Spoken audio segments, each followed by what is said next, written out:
Mi nombre es Mónica Rojas, yo llevo 3 meses haciendo cerámica. He encontrado en la cerámica un saber que trasciende, que me llena como de mucha gratitud y satisfacción. Es como algo que está ahí dentro y que simplemente fue conectar.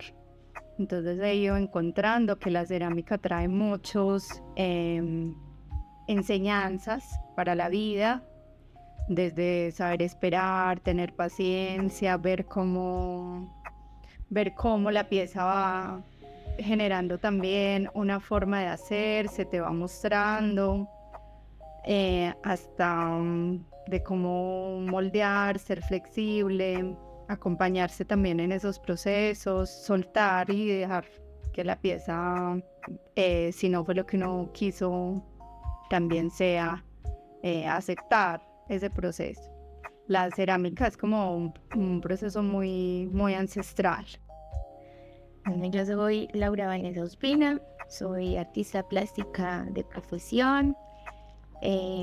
Hace alrededor de 3, 4 años me enfoqué en la alfarería tradicional y en este proceso convergí después con un grupo de mujeres creativas que de alguna manera se habían alejado de esa conexión con su creatividad, con el juego, con su ser más femenino, intuitivo.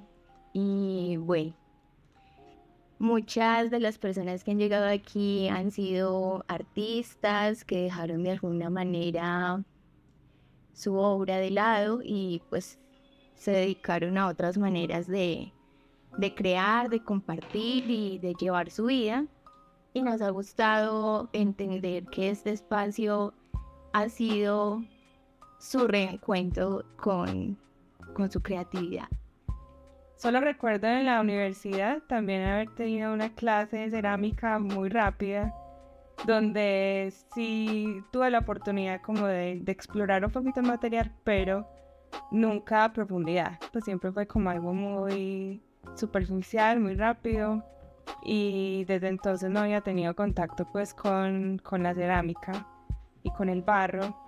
Y en una exploración de cómo poder cultivar mi alimento en casa, como los germinados, comencé a mirar como que, bueno, ¿qué me puede servir? Madera, sí, pero tendría varias complicaciones, metal, sí, pero no. Y yo no sé, por casualidades de la vida, conocí los instrumentos sonoros y por medio de esa exploración llegué a este lugar.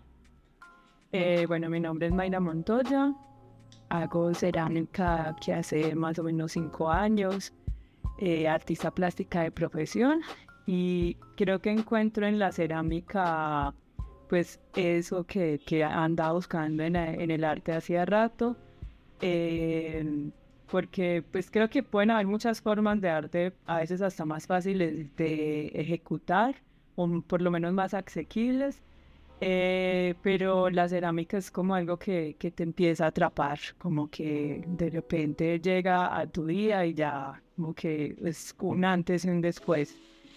Y eso fue como que un día por cosas de la vida digo, quiero hacer cerámica más de forma terapéutica, y de repente encuentro que era lo que hacía mucho tiempo pues venía buscando. Mi primer acercamiento al barro fue cuando era una niña.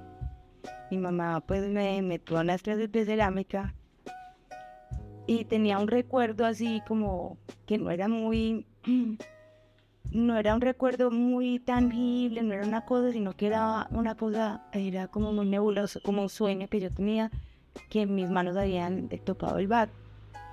Y no sé por qué, como que yo añoraba esa sensación y ese contacto con este material. Y empecé a buscar y encontré a David, pues a Laura en Facebook. Y empecé a venir pues con mi hija.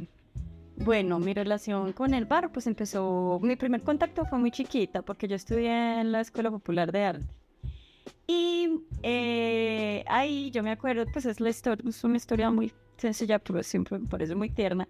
Y es que todos los compañeritos, pues la actividad era hacer un cilindro.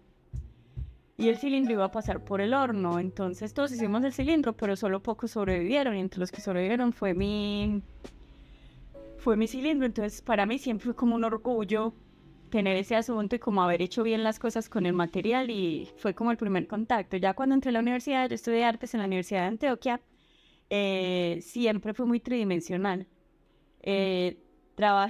Barro no trabajamos, solo tuve el primer contacto con un profe, pero él se enfermó, entonces pasamos a otra profe donde era experimentar con diferentes materiales, pero era algo ya muy arte conceptual y experimentar con telas, con alambres, pues como un asunto muy diferente al barro. Entonces cuando ya por fin me pude encontrar otra vez con el barro, fue con Santiago Izaza, con Amasijo de Barro, y fue como encontrar el material con el que yo en verdad me siento cómoda y me identifico. Yo he sentido como eso, como que me lleva a pensarme desde un lugar como más de raíz, más tierra, más en conexión conmigo. En este camino de aprendizaje, busqué desde la ancestralidad empezar a hacer reconstrucciones o estudios sobre piezas cerámicas ancestrales, las alcarrazas, los instrumentos sonoros. He convergido con maestros muy tesos, entre uno de ellos está Esteban Valdivia, que nos compartió el hacer de la cultura calima, y desde ahí empecé a hacer vasijas de la cultura calima. Me adentré al mundo sonoro, sobre todo de esta cultura. Y aquí he podido darme cuenta como de las maravillas del material, de lo bien que se lleva con los alimentos que estoy tratando de cultivar en casa, y con base en eso pues estoy como en esa búsqueda de mirar qué otros alimentos me pueden servir para, digamos, que se acople más a mi filosofía de vida y a lo lindo que es mezclar los alimentos que provienen de la tierra con otros materiales que también se pueden transformar y generar objetos tan bonitos y tan duraderos en el tiempo, y que al final del camino también van a retornar a la tierra. Fue también como un proceso de empezar a desmontar un montón de mitos, sobre todo en cuanto a las terracotas y los barros o arcillas locales, que son las que más me gusta trabajar, o también pues que se llaman arcillas salvajes, porque pues tenía una idea preconcebida de que era como una forma más empobrecida de la cerámica, por así decirlo. Y luego encuentro que al contrario hay toda una riqueza detrás de esas arcillas que nos hablan y nos cuentan un montón de historias del mismo territorio en el que son, y que pues para trabajarlas hay que conocerlas más a fondo para poder lograr hacer algo con ellas. Entonces eso es un poco como lo que a mí me gusta de la cerámica, poder encontrarme con el barro, encontrar su historia y a partir de ahí empezar a construir con ellos.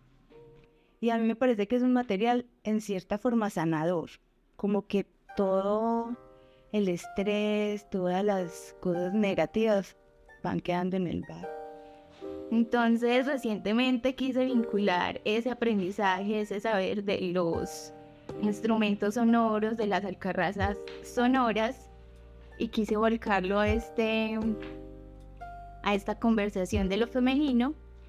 Venía pensando bastante en lo femenino, en la mujer, en su sanación, en la conexión que de alguna manera se está llevando a cabo en este tiempo, sobre el femenino.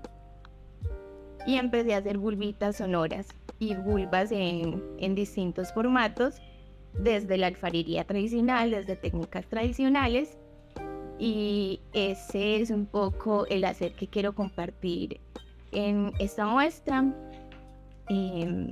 esta vinculación de las técnicas ancestrales, de los saberes ancestrales, y vincularlos un poco más a las reflexiones sobre el femenino, el cuerpo, la aceptación y los nuevos diálogos que queremos abrir con nuestro cuerpo y con los cuerpos de las mujeres alrededor.